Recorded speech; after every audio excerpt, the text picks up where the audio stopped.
श्रीलक्ष्मी श्रीमहालक्ष्मी क्षीरसागरकन्यका उत्तिष्ठ हरिसम्प्रीते भक्तानां भाग्यदायिनी।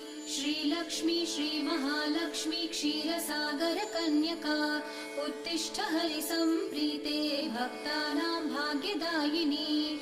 उत्तिष्ठोत्तिष्ठ श्रीलक्ष्मी विष्णुवक्षस्थलालये उत्तिष्ठ करुणापूर्णे लोकानां शुभदायिनी।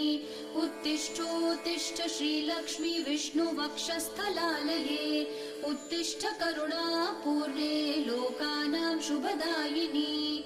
श्रीपद्ममध्यवसिते वरपद्मनेत्रे श्रीपद्महस्तचिरपूजितपद्मपादे श्रीपद्मजातजननी शुभपद्मवक्त्रे श्रीलक्ष्मी भक्तवरदे तव सुप्रभातम्।